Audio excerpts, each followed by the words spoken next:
Hey everybody, welcome to another episode of the LitRPG Podcast, episode number 65. I'm Ramon Mejia. I'm here to bring you the latest LitRPG news, reviews, and of course, author interviews.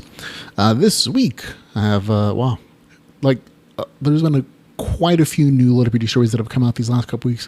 Between last week and this week, I think it's over 20 that have come out. This week, though, I will be reviewing 9 of them for you. So it's still quite a bit that I have to, look over and have read. But there's been a ton of stuff, including 5 or 6 new audiobooks as well that came out this week for LitRPG stories. So a lot of stuff to talk about, a lot of stuff to look forward to. But for the reviews this week, starting with Beyond All Expectations, Emerilia Book 8, which came out. Reincarnation, an RPG Part 3, a short story. Then there's another short story, the Fuccubus, Caverns and Creatures short story. Then after that, another short story, Fragged 3. And then some much larger novels, including The Last Swerve, Ungaea. Then Stratus Online Awakenings. After that, it'll be Life Reset, a massive little RPG story that took a good portion of this week to get through. Then after that, it'll be Dead Mech Walking, a mech lit RPG story. And then Ghosts of Cortanis. And this week I'm actually doing something slightly different in that I'll be giving slightly shorter reviews for the first few novels because they're parts of a series that you either like or you don't. And then after that, I'll be giving slightly longer reviews for the new series that have come out. Last Word of Ungaea, Stratus Online. And then I'm going to have those last 3 stories in the episode are actually going to be focused on just a special notations of some cool things that can be done within the LitRPG genre that aren't standard, and I'm going to use those as examples to show some cross comparison about some cool stuff that I thought I saw. Okay, on to the podcast. We're going to begin, of course, with LitRPG news.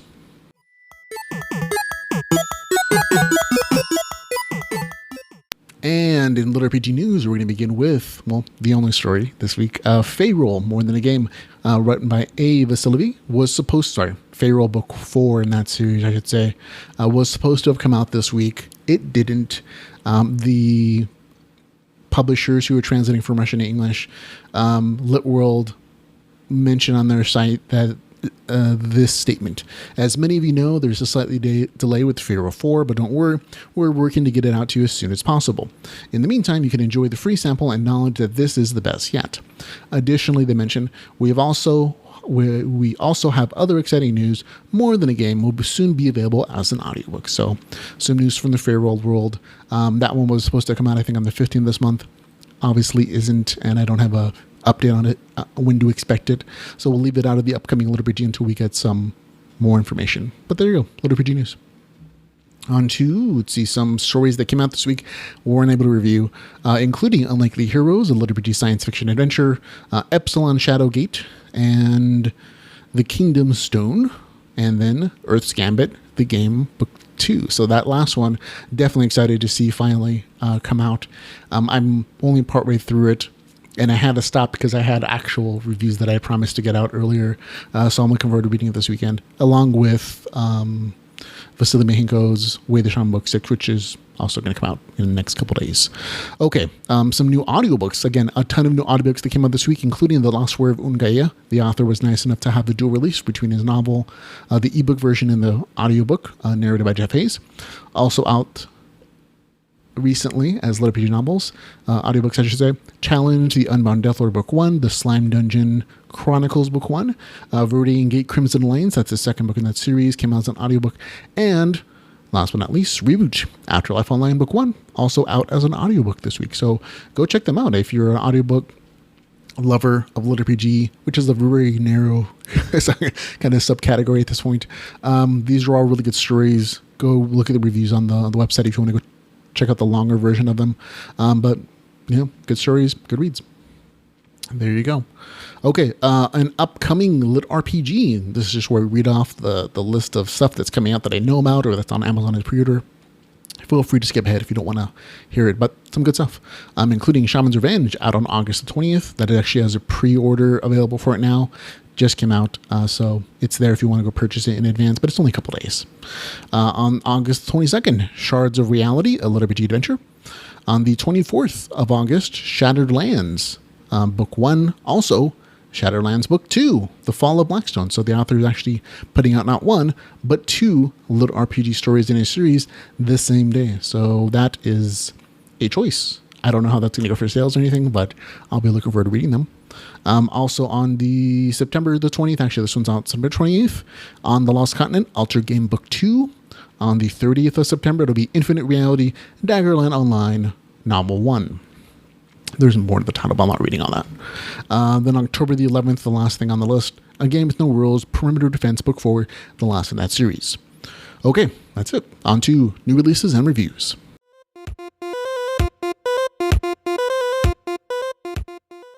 Okay, new releases and reviews. We're going to begin with Beyond All Expectations, Emerilia Book 1. And just to remind you real quick, again, there's going to be some quick reviews for basically the stuff I know is pretty decent and good. And they're also like a little more into their series titles. And then long reviews for the new stuff that nobody's probably read before. Okay, Beyond Expectations, Emerilia Book 8, written by Michael Chatfield. This is 374 pages, $4.99, available on Kindle Unlimited. I will read to you the author's description. The event of Myths and Legends has started. The first spawn points have started open, issuing forth creatures and people that were banished from Emerilia long ago. Dave and the Pandora's Box group are advancing their plans and building projects as fast as possible. When an opportunity arises to take their projects to the next level, they're going to have to use all their tricks and crafting abilities in order to seize it. The Stone Raiders and the Terra Alliance that they have formed will undergo its first baptism. The time of peace has ended. In this event, they need to be the strongest to protect what they care for. Either they will die again and again, losing levels and people of Emerilia, or they will be able to stand, their strength growing to new heights. So there you go. That's the author's description. Again, this isn't a long review. I almost feel like this series doesn't need reviews. They're all really good. I've enjoyed every single novel in the series. Some are just like slightly better than others, but they're always entertaining. This one's no different. There are new characters in the story. Like each story has new characters introduced. This one's kind of funny. Archduke Jaconi, a funny old gnome wizard, a spirit bound to a weapon of power. Very humorous. And there's a bunch of big events happening in this particular novel. The formerly imprisoned species and monsters and creatures are being released almost in like a waves into Emerilia, forcing the humans and the other creatures to fight for survival. And of course, very entertaining for the Ducal Empire. And then there's also threads for the spacefaring humans and the space stuff, which I'm not going to read for you guys. But there's cool crafting things here and advancements in that respect. There are personal advancements in the story for our main character, his wife, and their kid that's on the way. There's lots of crafting action, tons of great stuff. There's even a nice tune at the end for even more cool stuff coming up, so you don't have to worry about that. This is just like a one-off action story. Really good adventures. Had a good time. 7 out of 10. There you go. Next, Reincarnation RPG Part 3, a short story written by Eric Colomby. Okay, we'll go with that. 50 pages, 99 cents, available Kindle Unlimited, short story.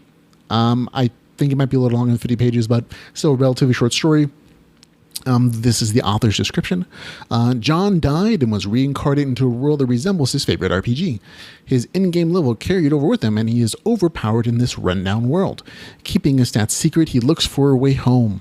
But there are others, reincarnated with stats from their own games, hunting for him, and they have found him. So there we go. I would have actually really enjoyed a nice recap at the beginning of this story, just because it kind of pulls information from the books 1 and 2 that aren't specified in book 3 necessarily, or even just like a brief summary of the main character remembering what happened in those stories. But again, short story, so you don't have time to do all those nice little things. Just a reminder for you of what happened in books 1 and 2. John was transported in an RPG world where he's supposed to be sacrificed by this evil god. Instead, he killed the monster and realized in book 2 that he has all the abilities stats from the video game that he loved, that he's super overpowered. He's like level 100 and has a bunch of skills and abilities that he's not really sure how to use anymore because they don't quite translate perfectly, and there's no game interface. So that's book 1. Book 2, he also picked up a new friend, Sarka, a girl who seems to be more roguish, but also have idealistic hopes for the main character as like a hero.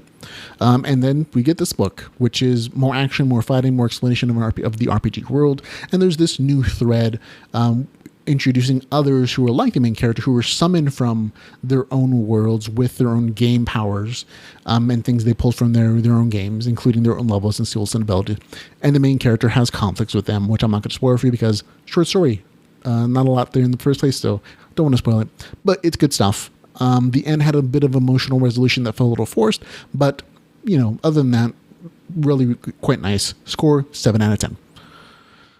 Okay, next short story, The Fuccubus. I know I'm probably not saying it right, but I have issues with cursing in public. From Caverns and Creatures, from Robert Bevan, always a fun, humorous author that I really enjoy. I will read you the author's description. It's the time-honored classic formula. Boy meets girl. Girl invites boy and forward their dudes back to her place. Boy thinks it's weird, but agrees because girl is smoking hot. Girl turns out to be a demon who wants to suck boy's soul out through their penises. Okay, this is 40 pages, 99 cents, not available on Kindle Unlimited. The author says that this will show up as on Kindle Unlimited sometime in the future, but for now, 99 cents, so nothing really to go on about. But if you can't tell by the title and by the author description, there's some sex and there's tons of cursing like normal, lots of potty humor here. And I found this story to be super entertaining. I mean, what else do you think is going to happen when some female elf shows interest in Cooper, the offensive orc barbarian of the group with like a super low charisma score? Of course, it's going to turn out to be a demonic woman who only is interested in devouring the group's souls. It was really fun to read about how the group gets out of this, and while making as many sex jokes as possible along the way. So super funny. I had a good time. Score 7 out of 10. So 7's all the way so far. I just realized that. Next, Fragged 3, written by Zachariah Dracolius. This one is 54 pages, 99 cents, available on Kindle Unlimited. I'll read you the author's description. Dinos, violence, more the dreaded F word than possibly necessary. Here we go again. This third issue in the Fragged series sees Zoe's fighters land under the scrutiny of a law that many a gamer has found themselves stuck with. Murphy's Law, that is. Sure, they've seen their fair share of bad luck, getting trapped out after dark, attacked by an angry T-Rex, etc., etc. However, those types of things pale in comparison to what lays in wait for them, as things don't necessarily go foobar, but certainly become so Charlie Foxtrotted that they'll be begging for things to go back to the nice and simple bad classification. That author's description is sort of accurate. Things don't get quite that bad in this particular novel. I believe that the author intended to write a longer story with more interesting aspects. This almost feels like Fragged 3 Part 1, and the next one's going to be Fragged 3 Part 2, because it sort of ends on a... the end sort of just trails off. And part of this is acknowledged by her in that he's surprised and he's happy that he was able to make the deadline he set for himself, which is essentially one of these short stories a month is edited, written, and put out. So good on him for keeping his schedule. The story again does end slightly with like just good, like exciting things happening, and then like kind of just peters off and like read on the next episode of Fragged what happened, this kind of ending. But the main story is basically Paul, one of Zoe's fighters, kills another of his livestock. The player comes looking for revenge. It turns out the player is more powerful than them, but fun and interesting happens. Something interesting happens within the story to stop him from murdering our heroes. Again, there's not much resolution like as far as like a long-term storyline in this one, but there's pet training. There interesting stuff happens. There's some fighting excitement, and of course some nice game mechanic stuff happens. It's short. I had a good time reading it. But again, the story just kind of peters off a little bit. Still good for me. 7 out of 10.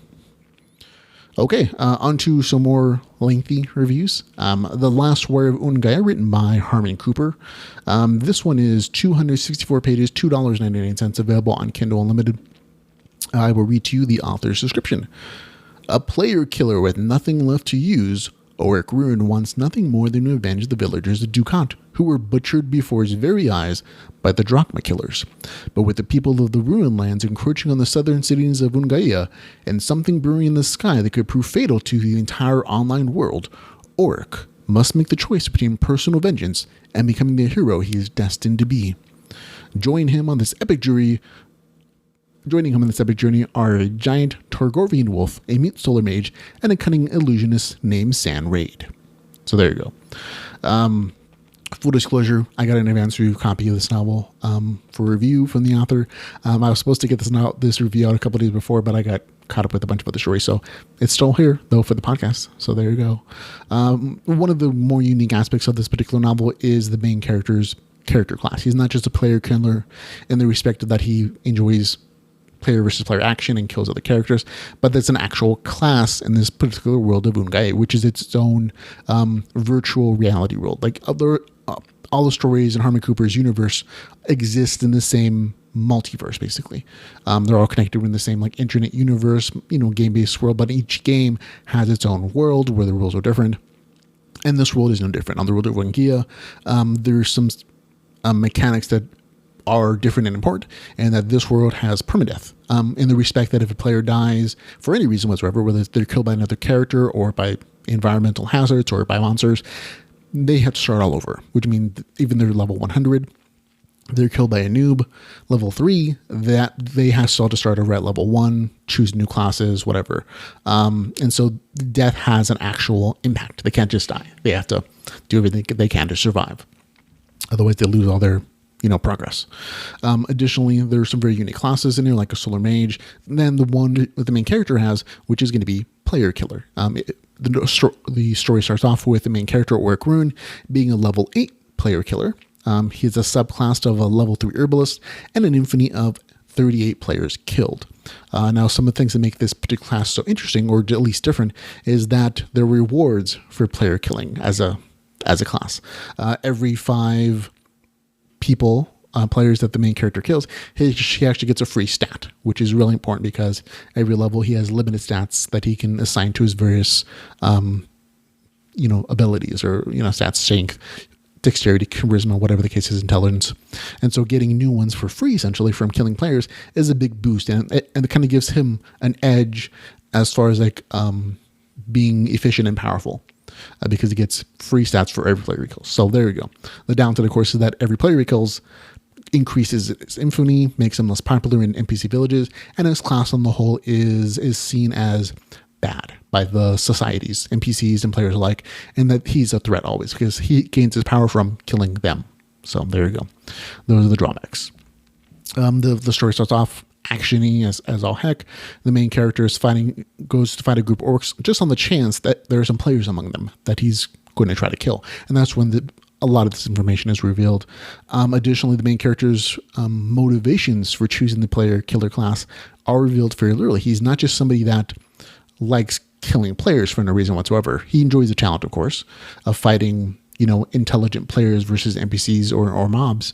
But apparently his entire village was massacred by a group of player killers, and he chose that class as when he restarted, so he have the opportunity to get revenge. So this is supposed to be a revenge story, and the author's description kind of implies that it's a man who has nothing to lose, he's lost everything, and he'll do whatever he takes to get his revenge.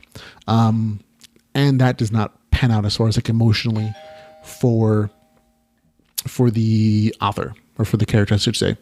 The main character goes on a bunch of adventures where he meets various interesting and seemingly broken people. He then learns about a huge threat to the game world that he's chosen to live in, and he goes to deal with that.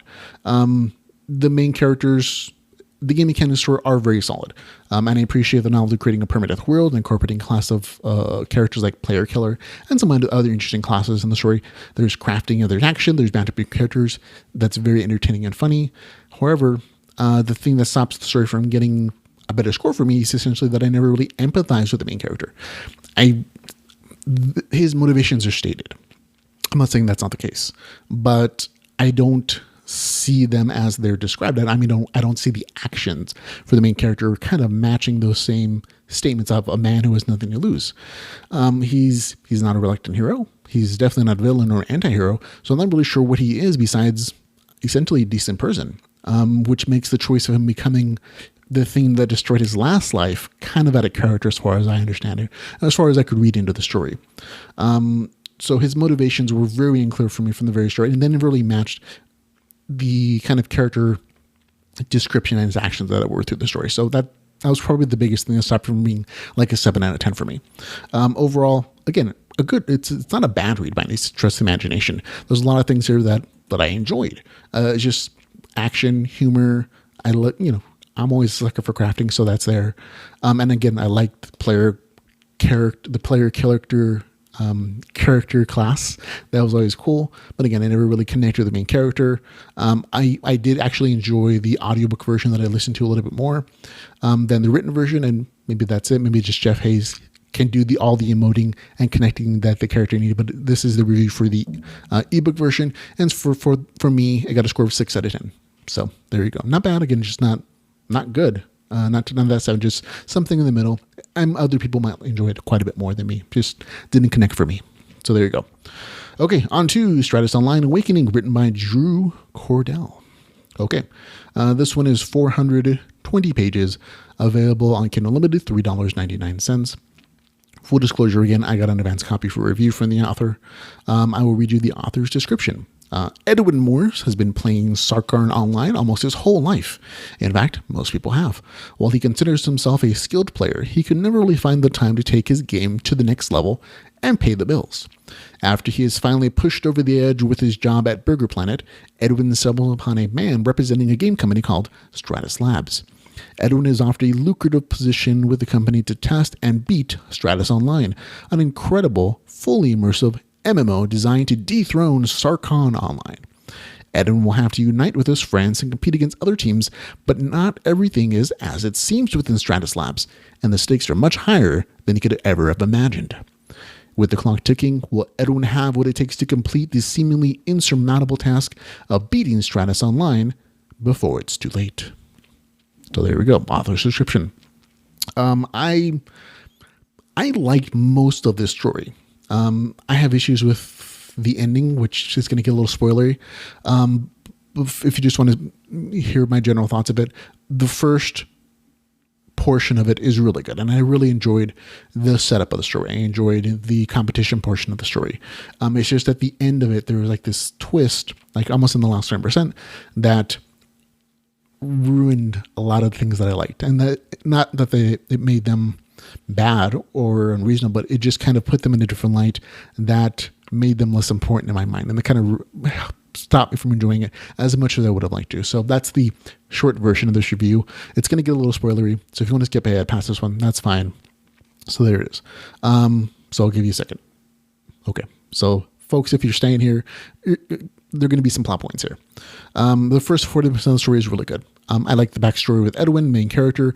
He's a 20-something, has a crap job, and he gets a chance of a lifetime to beta test a full immersion game. He and his friends don't get the same backstory that he does, and I think that was a wasted opportunity. But I get that you have to make story choices as an author and who you're going to focus on. We get enough information about the main character to empathize with them, and I like him a lot, basically. And the banter between him and his friends, really enjoyable. Good mark on the story. And they become a team of beta testers in this competition for Stratus Online. The competition aspect I thought was really good, and I thought it was a really good way of raising the stakes for the characters, because at this point in the story, he's already given a contract where he's making like $4,000 a month or something. So he's paying his bills. All his friends are paying their bills as well. And they have that contract for a year just to beta test the game flat out. But on top of that, there's a competition between like the 15 teams of like advanced players. Whoever completes the content for the game within a year, they will get 5 positions within the company at like a $200,000 salary. So there's reasons for the main characters to really try hard and work as hard as possible to complete this game. There's some other aspects of the game mechanics that were just a little weird, and they make sense in retrospect, like why they're weird. Like there's a normal mode and a hardcore mode, and the two are differentiated. I'm not going to spoil it for you, but I did enjoy the competition aspect of the story. It kind of gave it a nice little flair, and then instead of just like characters trapped in a game, they were just like, they have a point. They are doing things not just for adventure, but they also have like a long-term goal in beating the game's content. So it was nice. Stratus Online, this is the game that they're playing, is not as well fleshed out as I would have liked to have seen it. It's LitRPG. I'm not saying that it's not. I always like to see more about the game, learn the mechanics, learn how the world works, and kind of it helps me envision myself in that world, which is part of the draw of LitRPG, in that we're going into the video game worlds that we love so much.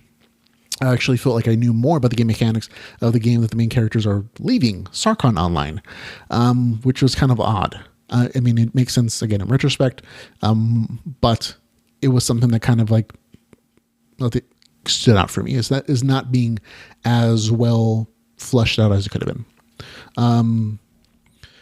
Again, like there's a bunch of in-game story here once the main characters actually start in the game.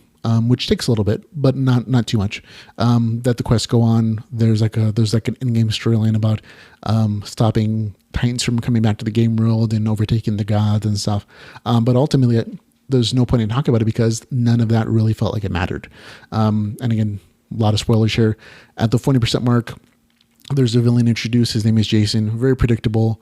Didn't like that at all. I mean, he's obviously. He's an idiot and you're not supposed to like him, I guess, but it was just so blatant in that he's just unlikable and again, just not really predictable. So it's a thing that's kind of a point off. But what really stopped the show from getting good was that after the 40% mark, the game also became predictable, like the in-game stuff. The team is saved repeatedly by non-player characters. There's an inevitable showdown between the main character and Jason the villain. And the one thing he wasn't supposed to do, put on this magical armor, he does, and look, he's not dead, like if they say. And of course, there's a fight, and of course, the main character wins. However, what's really going to drive the story down for me especially at the 80% mark, is when all this resolution is supposed to be happening, like right in the middle of it. All that game stuff is completely overshadowed. And again, this is spoilery by the late revelation that all the testers are actually trapped in the game by the evil game company, which didn't seem to be evil for the other 80% of this novel. Apparently they've all been trapped there for this entire time, that they're created as like AI clones in the game, and they have to beat it within a year to get out. And if they don't decide to play anymore, like they just sit there, they're going to be sent to like a hell version of Dallas. And it's just like a weird twist. And of course, it's, there are little hints here and there that things aren't as they seem throughout the story, but it's just a revelation that's like super late in the story. I feel like if that had been the premise of the novel in the first place, that's a story I wouldn't mind of reading. But by the end of the story, when you're just revealing this huge thing, it makes all that game stuff pointless. I mean, it makes it feel pointless, I should say. Like in-game mechanics, in the game story, it matters, of course, all the stuff they do. But as the reader, this is such a huge revelation, and it's like just at the point where like the game storyline is supposed to be resolving and ending and culminating, that it overshadows all that other stuff. And it made me feel as a reader that all this game stuff that I cared about didn't matter at all, because this is such a huge thing. And I can't help that I felt like I was wasting my time caring about that stuff. And that's not a good feeling to have in a novel. And just, it took it down from being like a good story to just like, okay, not as good. Other people might really enjoy the twist, the thriller twist at the end, that cyberpunk thing, but it kind of like took it down for me, unfortunately. So for me, it gets a score of 6 out of 10. Again, not a bad score. There were things about the story that just took it down from being like good for me. So there it is. Stratus Online, 6 out of 10. Okay. Now the next 3 reviews in the podcast, they're not just going to be reviews. They're also going to be, I'm going to be pointing out things that I think are unique about them that add to the genre. Because I've heard a lot of comments online recently that the genre is already feeling stale and everybody's copying each other and there's no originality, that everybody's just trying to fit into a mold that they think exists. And I've always said, like, yes, we have like these little boundaries about this is what LitRPG is, but the outline of it is flexible enough that there are just so many stories that can be created with it. And I think these next three recent reviews and these next 3 novels I'm talking about are good examples of the creativity that is still possible, even though you have like vague outlines like, oh, there have to be game mechanics. There have to be, it has to be set in a game where everybody knows the game world, and there are examples of people showing those game mechanics, and there has to be character progression according to those, blatantly shown game mechanics kind of things.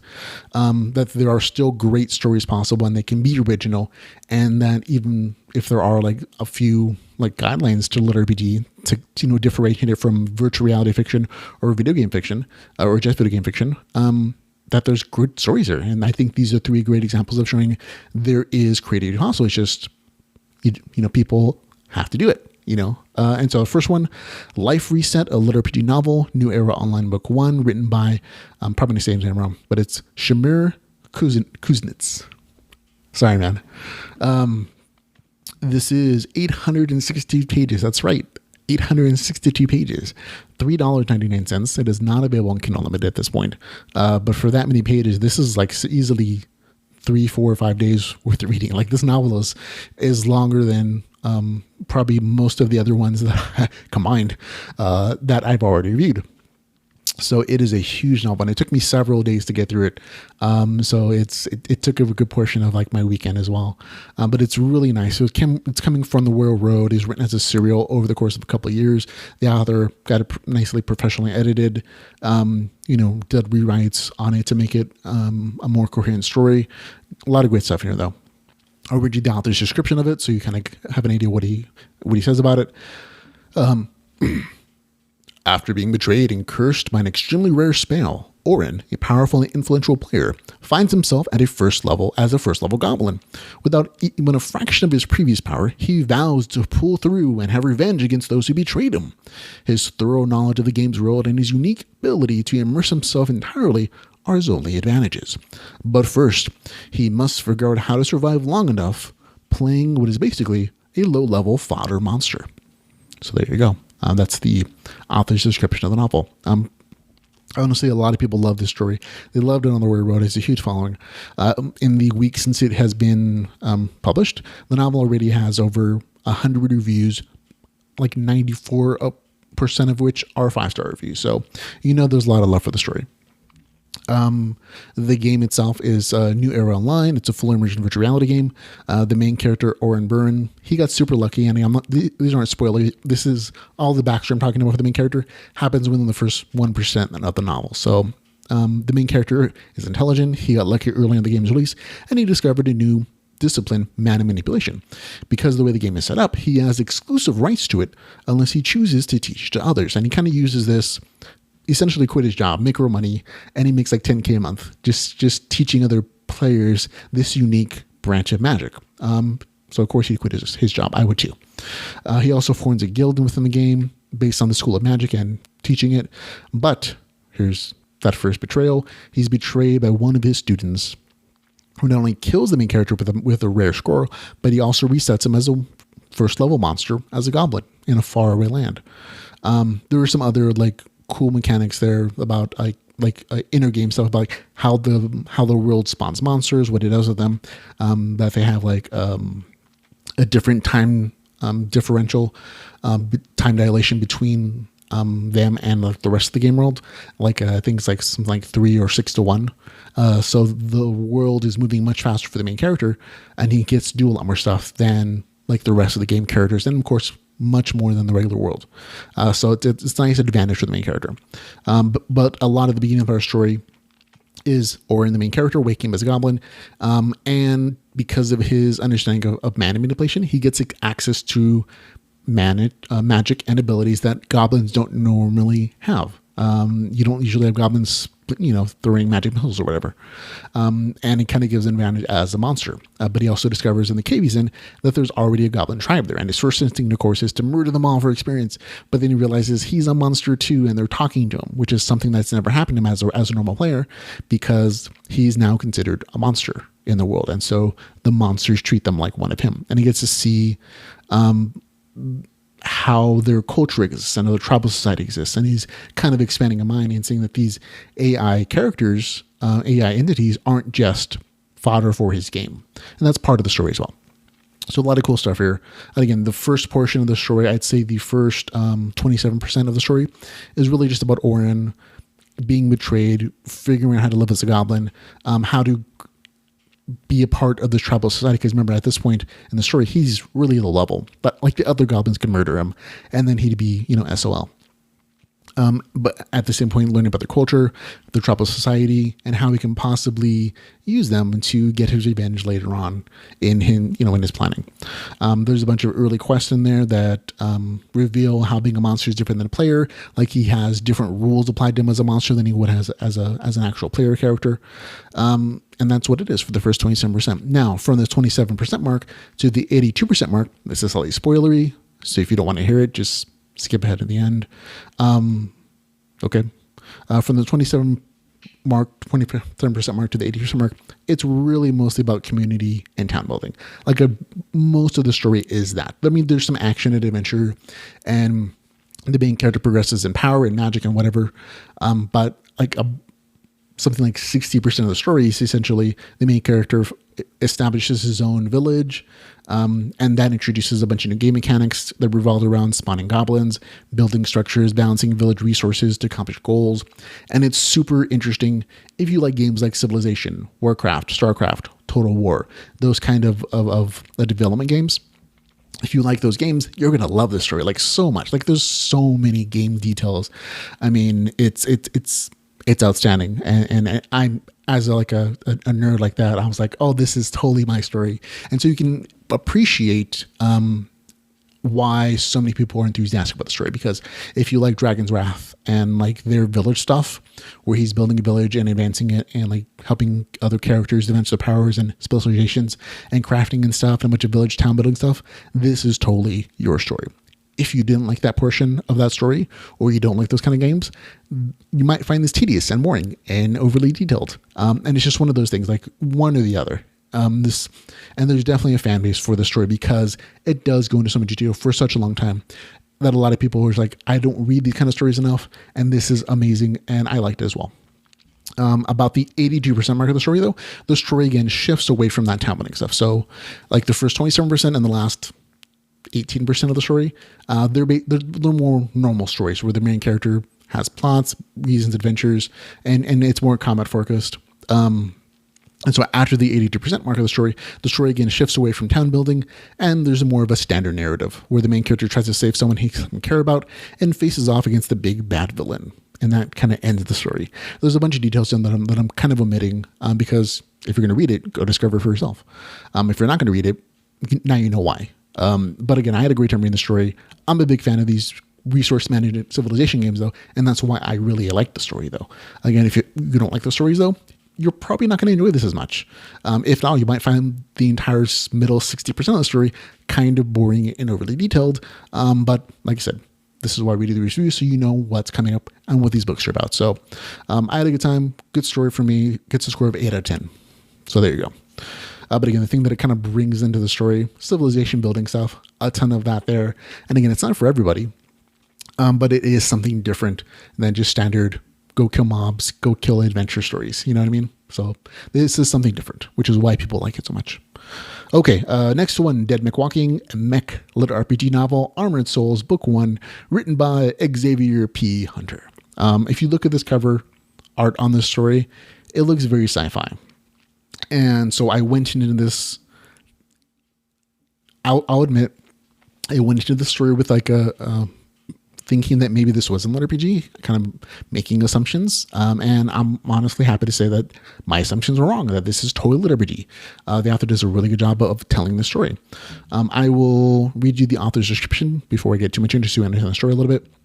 But it is 417 pages, $4.99. It is available on Kindle Unlimited.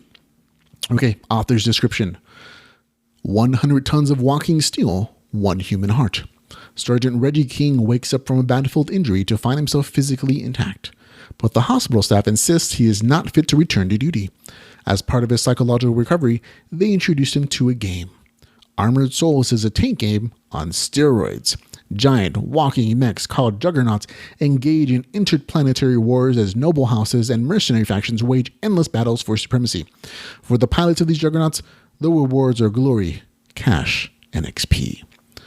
As a tanker in real life, Reggie has a leg up on tactics and leadership, but he's got a lot to learn in the game world. Saddled with trigger-happy, commanding officers, slacker teammates, and baffling, incompetent NPC underlings, Reggie will have to struggle to make headway. Meanwhile, a sinister player decides to make Reggie's life hell after their two factions clash. Reggie is forced to find a solution to his griefer problems while battling the real-life demons that chased him into the game in the first place. And they won't let him quit. So there you go. That's the author's description. Basically, my version is a little shorter. Reggie's seriously injured after battle. His psychology essentially forces him to play this video game, VR full immersion game called Armor Souls, which is Mech Warriors. If you've ever played Mech Warriors or any of those like mech type games, the combat and the premise of the story will sound really familiar. While he's in the game, though, Reggie finds teammates that he starts to care about, and they remind him of the people he had in, when he was actually a tank commander in the army. And it kind of forces him to deal with his feelings and emotions related to the loss of his fellow soldiers and the emotional complexities that happen in war and killing people, and that type of stuff. And so that's kind of the subplot story of the novel, right? Which I thought was really cool. However, this is very action oriented. Like I said, I was generally surprised by the novel. I was expecting something sci-fi, but the author did like a really nice job of incorporating the mechanics of a mech game into the story. It's like, if you've ever played Mech Warrior, this is going to be really familiar. Like, you're going to see a lot of those same game mechanics in the story. For example, mission objectives, XP and money for completing missions. The money you use is used to upgrade your mech, buy new parts, and there's detailed lists in the story. Like not verbal, not listless, but like verbal, like descriptions, like, oh, you can get new heat. New parts that expel heat so you can fire your laser weapons more, or new laser weapons or plasma weapons, or you can get entirely mech classes. And each class is described their benefits and trade-offs. Like the Juggernaut class is heavy on armor, can hold a lot of weapons, but it's not going to win a race. The Scout class of mech is super fast, can't hold him in his weapons, but it's more maneuverable and it's faster. And there's a bunch of other classes of mech, so don't worry about that. And there's a lot of good information. And if you're into these kind of games, you're going to enjoy the story quite a bit. If you're not into mech stories, though, this is not going to be your story, though. Additional game mechanics that you're going to see in the story are things that straight out of Hawken or Mech Warrior, in that damage is shown by color scheme, like green is good, yellow is bad, red is going to explode, and then if you get more damage of that, you lose limbs or body parts, or like mech parts, I should say, that you have to then repair. So there's a lot of cool game mechanics that are straight out of, Mech Warrior games. So it was fun to see those things pulled in. Outside of those game mechanics, though, there's not a lot of fine detail. So you're not going to see things like damage numbers, notifications, things like that. Most of the combat is going to be very action oriented. And so it feels in those respects like very military action-y and sci-fi-ish, which is cool. It is a trade-off between like super detailed like stats sheets and stuff and just more action, straightforward things that don't break immersion. And the author does this balance fairly well. Let's see. Between action scenes, which are essentially the missions, the main character goes on a journey of introspection, and there's it kind of varies between him being pulled out of the game and walking around a hospital talking to a psychologist about the things that he's doing and the way he feels, and which really doesn't work for the hard-nosed main character, and him in game essentially at a bar being introspective, thinking about what he's doing, how he's feeling, and talking to his teammates about it a little bit. There's a good amount of backstory for the main character that you feel empathetic towards him. However, him and his squad mates, just to say, don't get that same treatment. Like, you don't really get past camaraderie with any of them, really, which is again a choice. Authors got to make choices on how much time and story they're going to spend on particular characters, and the author chose to focus on the main character, who's the main character. But it's still actiony, and there's good banter between everybody. And overall, I had a really good time reading it. It was pleasant to see how much of the novel felt like a good mech game, which is always the idea with LitRPG. And that's the thing that this novel brings to the genre, and that it's a different kind of story. It's not, fantasy RPG. It's not sci-fi RPG necessarily. It's a Mech Warrior game, but there's also RPG aspects to it, in that the main characters level up. They can improve their power directly through their stats or through their mechs by improving them. And all that's all that's really necessary for a LitRPG story. it's a game world. I know a ton of details about it. So I feel like I can be a part of it. And the characters grow in strength and power according to those game mechanics. And this is a wonderful example of how that can still be done differently, telling different stories and different game worlds. There's just, for me, there's so many game worlds in the world that I'm always just surprised that people aren't pulling for more of them, that they tend to stick to fantasy for the most part. But there's plenty of other places to expand that from. We've had really great examples of that: zombie warriors, sci-fi, space simulations we'll talk about in a second, and now mech warrior stuff. So that's kind of cool. So for me, I had a really good time with it. Score 7 out of 10. So there you go. Okay, last one. The Ghost of Cortanis. Cortanis Trilogy Book 1. And this is written by C.J. Wineland. I will read you the author's description. I'll get into it a little bit. It is 383 pages, 99 cents right now. It is available on Kindle Unlimited. This is actually a fully fleshed trilogy. I'll get into it in a second, though. Author's description. Something has manifested. Tides of Cortanis is the most successful online game of all time, with 15 million players sharing a vast, fantastic science fiction realm. Naomi Rene hides from her depression and loneliness by playing in Cortanis as her character Vanda, fighting space battles and going on adventures with a close-knit group of online friends. She is stunned to learn that her best friend Peter has died while playing. But when Peter mysteriously appears in the virtual game world, not even the game developers can explain where he came from or what he is. Naomi must go deep into the game's darkest corners to find out what happened to Peter. What she finds forces her to confront her own demons of her past she can't hide from anymore, not if she's to escape Peter's fate. So there you go. This novel was originally published in November 2015. The author of the novel sent me, I should say the podcast, a message on Facebook asking for a review. And this is the first of a trilogy in the series. I'm only reviewing this one. I basically read it just to see if it was LitRPG. And a lot of authors have actually sent me these kinds of requests recently to kind of look over their slightly older novels that may have video game aspects or may have virtual reality aspects of it, and have asked me to review them and say, can you talk about it on the podcast? I think this is LitRPG.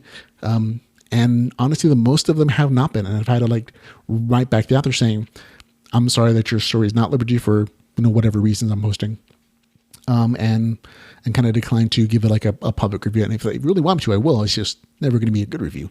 And going into this, I honestly thought that this might be one of them because, again, it's written 2 years ago before LitRPG was really a thing. And I don't really think this is written as LitRPG as much as it is a cyberpunk, I forget what they call it, cyberpunk thriller that happens to be set in a virtual reality game world.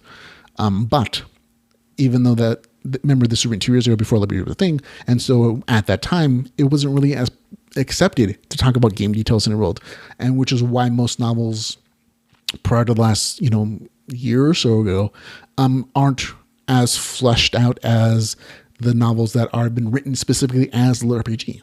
And so going into my mindset, the first portion of the story kind of leaned me towards this may be one of those stories that thinks it's LitRPG, but it's not. And it turns out later on in the story, you get much more detail in the story and much more in the game mechanics. So it is LitRPG, but you also have to recognize that it was written before authors thought it was okay to give a ton of detail. So it's not super detailed game mechanic stuff, but it is a fully fleshed out game world. I understand how it works. I understand the mechanics of it.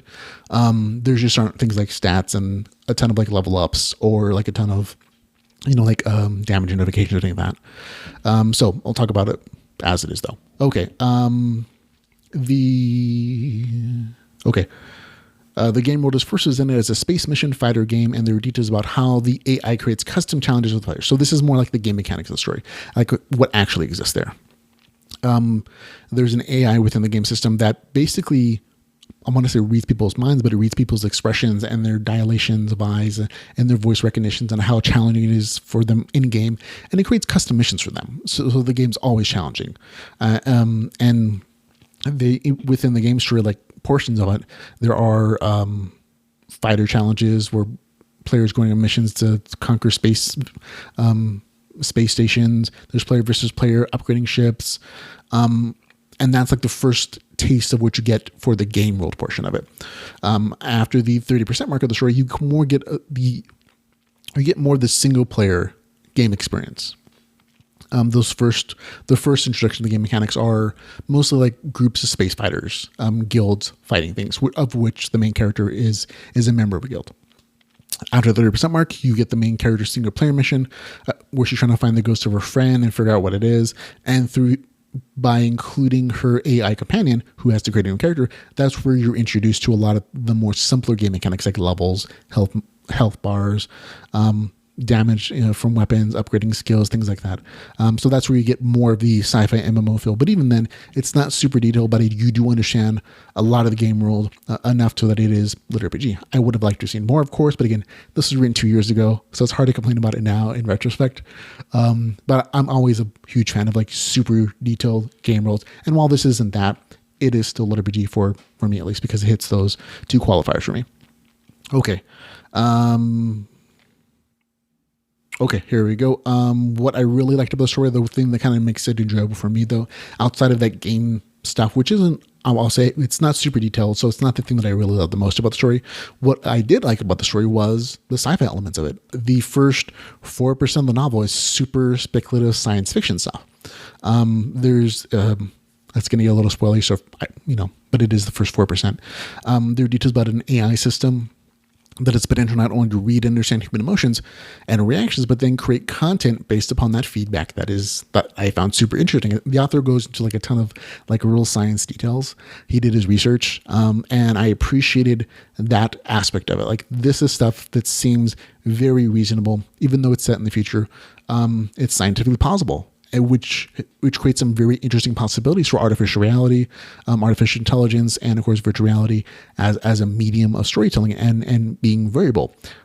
In that initial 4%, it's presented at like a TED conference, where it's being handled by the creator as a means of therapeutic purposes, or to help humanity better understand self, or talk with children, because our emotions are the things that apparently we communicate with first, before language, before language. And that is pretty accurate. Like, children understand what their parents are doing and saying, even though they don't understand words yet. They understand emotional expressions, they understand body language, and they respond to those things. And that's kind of the basis of the scientific explanation of what this AI system does. Essentially doing the same readings, and of course also incorporating details from the internet and from like data mining.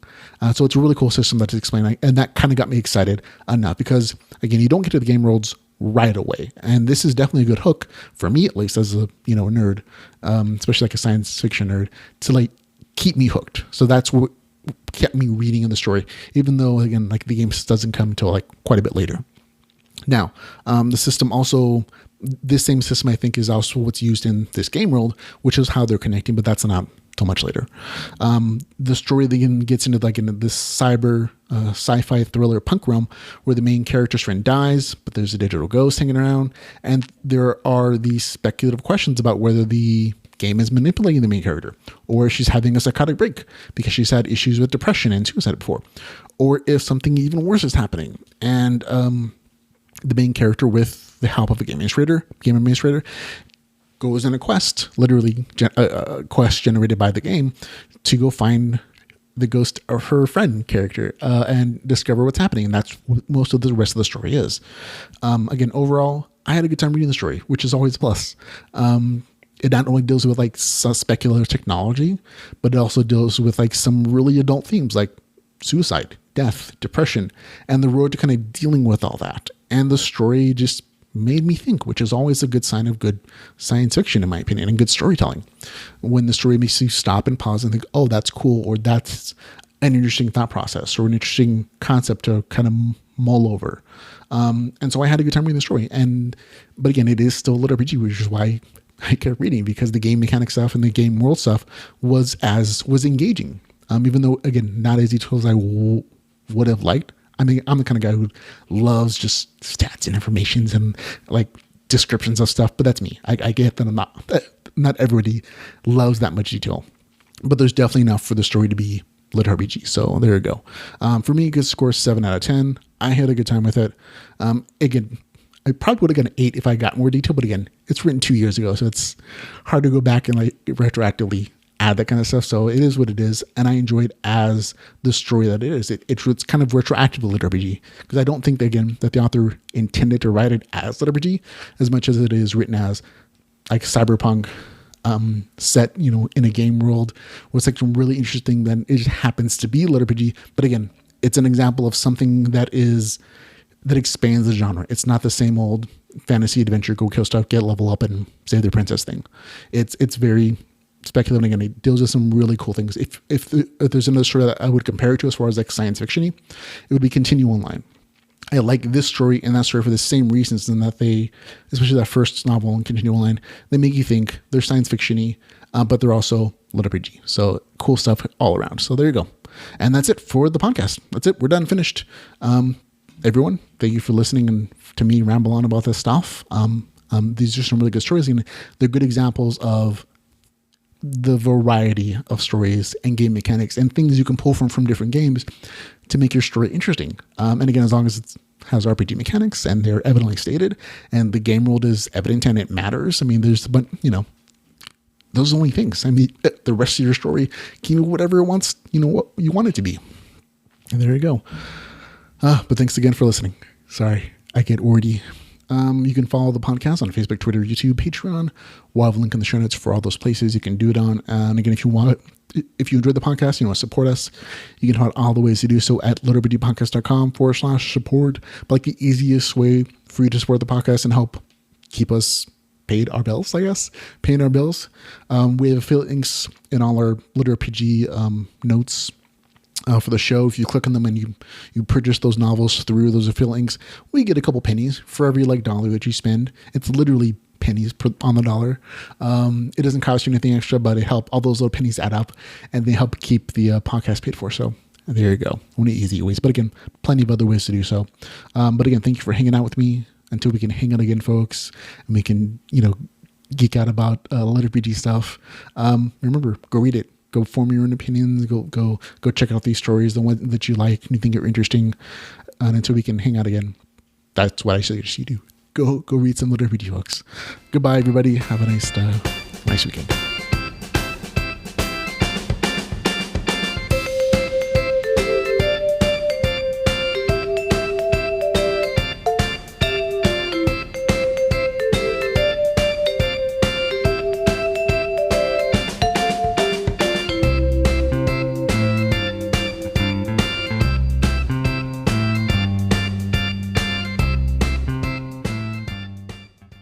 And hello, everybody. How's it going? This is Ramon Mejia from the LitRPG Podcast, just getting things all set up here for the show, the LitRPG Podcast show. Back home on the range where the deer and the antelope read LitRPG. Okay, episode number 65. I got that all set up. A ton of new stuff this week. I'm like, geesh. A lot of stuff came out. I read most of it, a lot of it, some of it, a tiny fraction. A fraction of something. But there's a ton of stuff, so just get all prepared. Oh, I actually thought about a new special end credit stuff, post music. Been hiding a few, funny moments. Thought hey, I can actually sing songs. Well, not real songs, we can't afford the copyrights, but I could do LitRPG editions of them. So if you have suggestions for those fun little merry tunes, then we'll be doing just, shoot them in the comment section. And just say a song name, and don't let anybody else know what you're talking about. It'll be our little thing, you know what I mean? Okay, on to the show. We're going to start that in 3, 2, 1.